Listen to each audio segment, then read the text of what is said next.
تنہائی کو قدر مچانے والا ٹولہ آج نئے ہتھ کنڈوں سے ملک کے خلاف وارداتیں کر رہا ہے۔ آرمی چیف اور اہل خانہ کے خلاف پی ٹی آئی ویب سائٹ سے پروپیگنڈا ناقابل برداشت ہے۔ پاکستان کے مفادات کو بچانے کے لیے ہم پیچھے نہیں ہٹیں گے، وزیر اعظم شہباز شریف کا کابینہ اجلاس میں اظہار خیال۔ کہتے ہیں یہی مسلح جتھے ملک کا امن برباد کرنے کے لیے اوچھے ہتھ کنڈے استعمال کر رہے ہیں۔ دہشت گردی کی حالیہ لہر میں ہمسایہ ممالک کا بھی کردار ہے۔ جرمنی اور دیگر ممالک میں سفارت خانوں پر حملے افسوسناک ہیں۔ ویزا پالیسی میں نرمی سے ملک میں بڑے پیمانے پر معاشی سرگرمیوں میں تیزی آئے گی۔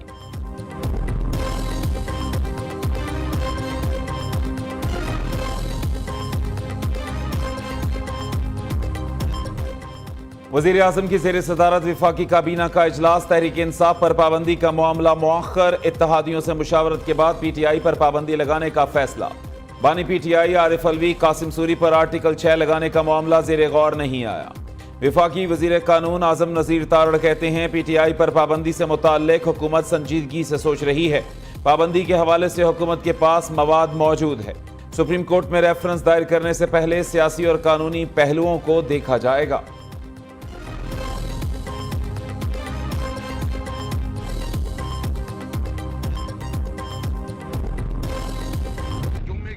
ہم انشاءاللہ اپنی جدوجہد کریں گے، نکلیں گے اپنے ملک میں آئین کی بحالی کے لیے، آئین کی بالادستی کے لیے، اور یہ جو ملک کو انہوں نے فاشسٹ طریقے سے جو چلا رہے ہیں، یہ فاشسٹ حکومت، ان کے خلاف نکلیں گے۔ میری اپنی قوم سے امید ہے کہ بھرپور طریقے سے نکلیں گے۔ عوام کے حق کی بات کرنا غداری ہے، آئین کی حکمرانی کی بات کرنا غداری ہے، رول آف لا کی بات کرنا غداری ہے۔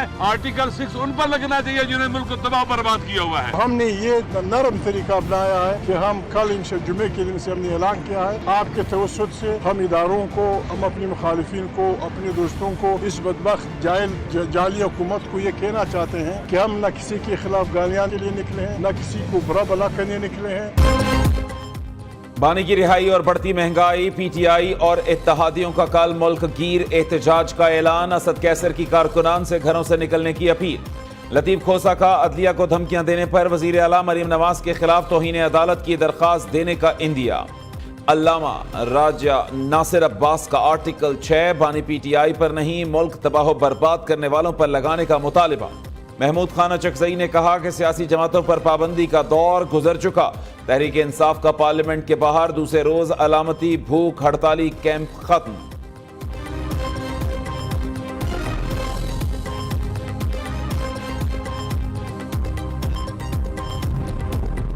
وزیر اعلیٰ پنجاب نے عوامی خدمت کی تاریخ رقم کر دی، مریم نواز کا خواب، صحت کی دستک، آپ کی دہلیز پر ملکی تاریخ میں ادویات کی فراہمی کا سب سے بڑا where house project. 9 medicine where house functional, 17 ارب سے زائد کی ادویات ایکوپمنٹ سٹور کرنے کی گنجائش۔ مریم نواز کا مراکہ میں محکمہ صحت کے مرکزی ویئر ہاؤس کا دورہ، اسپتالوں میں مفت ادویات کی فراہمی کے پروجیکٹ کا افتتاح کیا۔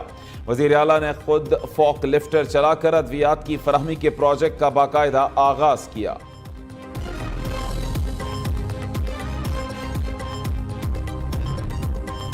وزیر اعلیٰ خیبر پختونخوا نے بنو امن جرگے کے تمام مطالبات مان لیے، آج ایپیکس کمیٹی اجلاس کے سامنے رکھے جائیں گے۔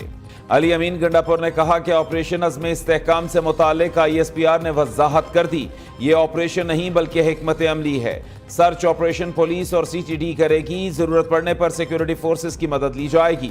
دوسری جانب بنو میں پولیس کی مسلح جتھوں کے خلاف کارروائی، 14 افراد گرفتار، ملزمان کی بغیر نمبر پلیٹ گاڑی بھی تحویل میں لے لی۔ خواہش ہے جب بھی مارشل لاء کا خطرہ ہو عدالتیں کھلی ہوئی ہوں۔ 9 اپریل 2022 کو ایک چینل نے ایسا ماحول بنایا جیسے مارشل لاء لگنے والا ہے۔ جسٹس اطہر من اللہ کا نیو یارک بار سے خطاب، کہا کسی نے بانی پی ٹی آئی کو ہٹانے کی کوشش کی ہوتی تو یہ عدلیہ کا امتحان ہوتا۔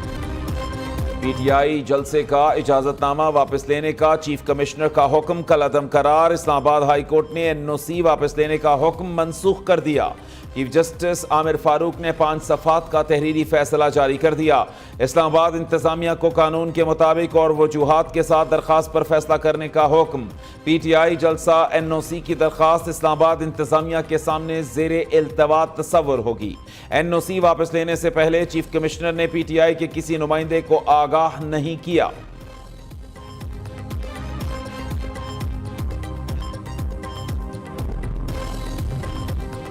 پی ٹی آئی نے پنجاب اور خیبر پختونخوا سے 196 ممبران کے بیان حلفی الیکشن کمیشن میں جمع کرا دیے۔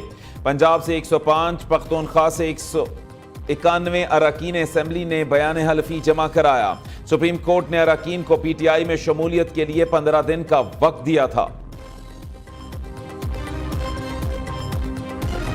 بانی پی ٹی آئی کو دہشت گرد کیوں کہا، کارکن نیلی پری غصے میں آپے سے باہر۔ پنجاب اسمبلی کے باہر کامیڈین طاہر انجم پر تشدد، گاڑی کا دروازہ کھول کر مارا پیٹا، کپڑے پھاڑ دیے۔ Opposition leader Punjab assembly Ahmad Khan Bhachar کا نیلی پری کو پی ٹی آئی کارکن تسلیم کرنے سے انکار، کہا جس خاتون نے تشدد کیا اس کا پارٹی سے کوئی تعلق نہیں۔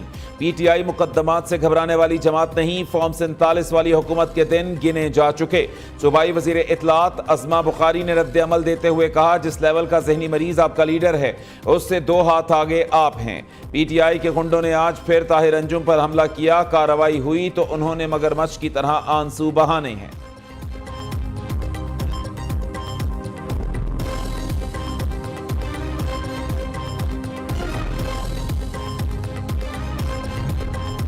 وفاقی حکومت کا پیٹرولیم مصنوعات کی قیمتوں کی ذمہ داری سے نکلنے کا فیصلہ، پیٹرولیم نرخ مقرر کرنے کا اختیار آئل مارکیٹنگ کمپنیوں کو دینے کی تیاری۔ وزیر اعظم کہتے ہیں قیمتیں بڑھانے پر حکومت کو شدید تنقید کا سامنا کرنا پڑتا ہے۔ شہباز شریف کے حکم پر وزیر پیٹرولیم نے اجلاس آج طلب کر لیا۔ چیئرمین اوگرا کو قیمتیں ڈی ریگولیٹ کرنے کے اثرات لائحہ عمل تیار کرنے کی ہدایت۔ پیٹرولیم ڈیلرز نے آئل مارکیٹنگ کمپنیوں کو قیمتیں مقرر کرنے کا اختیار دینے کی مخالفت کی تھی۔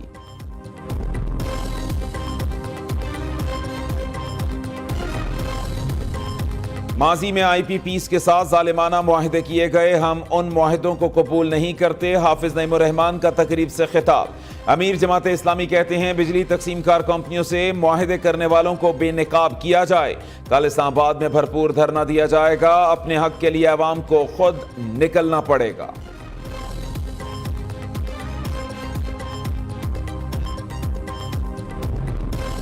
بجلی نہ بنانے والی آئی پی پیز کے ساتھ فوری معاہدہ ختم کیا جائے، مصطفیٰ کمال کا مطالبہ۔ رہنما ایم کیو ایم نے کہا عوام کا سب سے بڑا مسئلہ بجلی اور مہنگی بجلی ہے، وافر بجلی موجود، 18 گھنٹے لوڈ شیڈنگ کے باوجود بل زیادہ آ رہے ہیں۔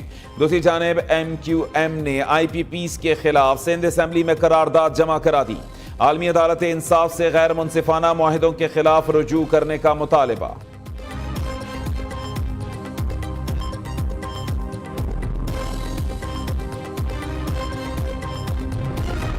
وزیر اعلیٰ سندھ کا چند دن میں ہزاروں نوکریاں دینے کا اعلان، بلدیاتی الیکشن کے بعد گریڈ 16 سے اوپر کی 16,000 سے زائد نوکریاں دے چکے۔ L B O D spinal R D سے پرانے قدرتی پانی کے راستے بحال ہو گئے، اب بدین، سانگھڑ، میرپور خاص اور نواب شاہ کی زمینیں سیلاب میں نہیں ڈوبیں گی۔ ایک جماعت کو سندھ کی ترقی پسند نہیں، سٹے لے لیا، تمام وعدے پورے کر کے سرخرو ہو کر عوام میں جائیں گے۔